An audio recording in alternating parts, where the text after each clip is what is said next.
Hello, my name is Adam Elliot and I'm a clay animator or a clayographer, which is a word I invented myself, which is a cross between clay and biography, clayography. All my films are based on real people, even though they're blobs of clay, they are based on real people. And this character here is the lead character in my new film, Ernie Biscuit. So this is Ernie Biscuit. The film's coming out shortly, and Ernie is a deaf Parisian taxidermist, and this is his pet duck Edith, named after Edith Piaf, the famous French singer. And over here, well, this is some of our support cast. I think I had over probably 20 or 30 characters I had to sculpt, and so there's this sort of French flavoured supporting cast. Each of these characters, they're all made out of the same type of clay. It's just clay, wire and paint, very simple. And the only other little secret ingredient are magnets. I use a lot of magnets so I can clip on arms, take off mouths, and of course eyeballs can come out. So yes, this is my family.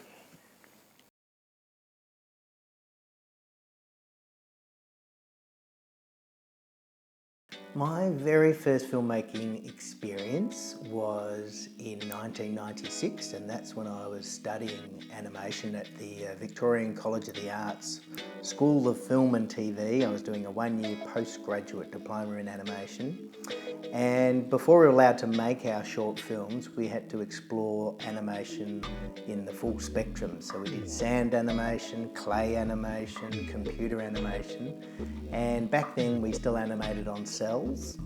And the very first thing I ever animated was a 2D cell animation, and it was a picture of a clown, and I animated a tear rolling down the clown's cheek, so very tragic. And when I saw that little tear move for the first time, I was hooked. That's when I got the taste for animation. I didn't end up becoming a 2D animator, I ended up becoming a claymator or a 3D stop motion animator, but seeing that little tear move really hooked me for life, I think. A couple of months ago I was giving a talk to some children, and one of the kids asked me, "How long does it take you to make a film, Mr. Elliot?" And I said, "Well, they take about 5 years each." And he said, "Well, I've worked out you've only got 4 left." And it was quite a shock, but I realised he was right, that you only live so long, and I'm sort of midway through my life, and I really have only got 20 years or so to keep making films. So it was a bit of a shock to the system, because I realised that yes, stop motion is slow, it is very expensive to produce, and yeah, on average from script to screen it takes 5 years to make. So what keeps me motivated is really the story. Without a good story you don't have a good film, of course, and I spend a lot of time writing the script, and I do many drafts of the screenplay. But once I think the story is ready, that story then is in my head, and every day when I get up to animate my 5 seconds of animation per day, I just keep thinking of the story and doing it justice.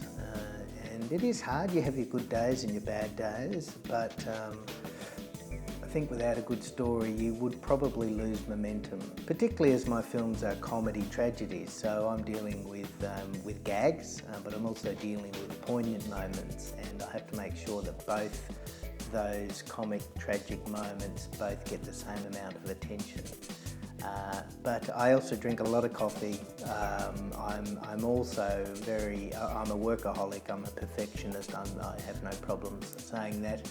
I'm a control freak, I'm a megalomaniac, and I am obsessed with this particular art form, and you have to be a certain type of person to be an animator, because you do have to be patient, and it is a long journey for each film, and you have to make sure that when you start that journey you're going to be well prepared, and you can make it to the end.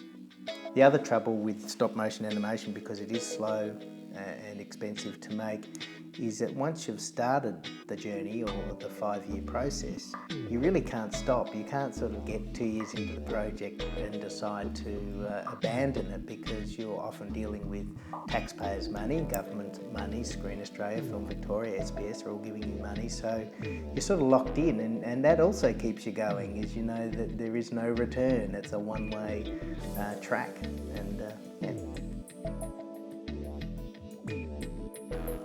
I've always been an independent filmmaker. I'm happy to call myself an auteur, which is that very pretentious word for writer-director. But I call myself an auteur because I like to have control over my scripts. I like to have control over the edit. And because of that level of control, I have to compromise quite often. And it's usually when it comes to budgets, that's where I compromise. My films, compared to the big Hollywood animated films from Disney and Pixar and DreamWorks, you know, they're at the other end of the spectrum. I'm quite happy to be at the smaller end of the spectrum, where I have more creative control and more creative freedom. The trouble with those big mega animated feature films is that quite often the stories have to be very family friendly. They can't be edgy sort of stories. They have to be films that can be merchandised. And my films, I have a lot of creative freedom. I can deal with subject matter that those big Hollywood studios would be terrified to explore. So for me, it's about creative freedom and creative control, and never compromising on the story. So I think there's room for all types of animation, and you know, I think the big studio films, without them, would be harder for us at the other end of the spectrum. We need the big studio films just as much as we need the independent filmmakers. So there's room for everybody.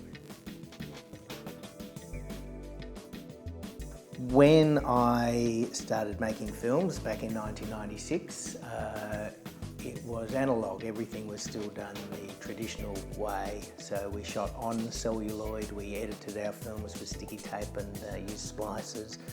And then along came digital technology, and we were all terrified, but it was a slow transition to digital. And now, all these years later, I've seen how digital technology has actually been a good thing for my art form. When I left film school, I was told I was pursuing a dying art form, and that computer animation was going to obliterate stop motion animation.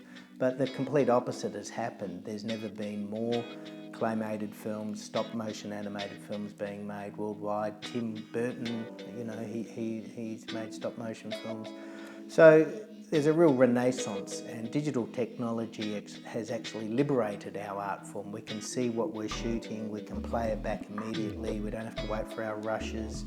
It's become a lot more economical, cheaper to produce. So digital technology has been a blessing in disguise, and I'm so glad it came along. I do miss the old days of celluloid, but the pros definitely outweigh the cons. I think with any type of animation, and for people who are just new to the art form, I think the biggest mistake a lot of young and emerging animators make is they become too obsessed with the technology. And it is wonderful having digital cameras, and it's wonderful that we can now edit our own films, and sounds digital as well. But I think what often happens is they get too obsessed with the technology and they forget the story, and the script hasn't changed. Digital technology hasn't really changed the way we tell stories. We still have a basic 3-act structure with a climax and an inciting incident, so we still have the fundamentals of good storytelling, and that goes way back to caveman days. It's a good story well told, and all the money in the world's not going to improve a good story. It's really just sitting down, writing draft after draft after draft, and getting your story as good as you possibly can, and then moving on to the animation. And So many animated films I see look amazing, the production values are very high, but what often lets them down is the story. And so, yeah, I think the best advice I can give to emerging filmmakers is less time on your computer making fancy animation and more time sitting down doing the boring, lonely part of the process, which is writing. Write, polish, and you'll get there eventually. Animators are quite a unique breed. Animators, of course, need to be patient. They need to be passionate.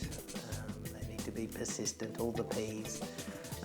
But I think you don't sort of become an animator. I think you're born an animator. Most of my friends who are animators, I think there's a genetic component. You have to spend a lot of time often in solitude, not just writing your story, but also animating in its very nature is often a very isolating experience. So you have to enjoy your own company. I mean, having said that, there are times when you are collaborating with big teams, but more often than not you are by yourself. And I think you just have to realise that you can't just become an animator overnight. It's like becoming a master craftsman who's like a cobbler, or someone who is like a brain surgeon. You spend many years studying the art form. You never perfect it. You aim for perfection, but you never ever quite get there.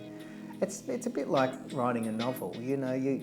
Writers are always striving for perfection, but they never get there.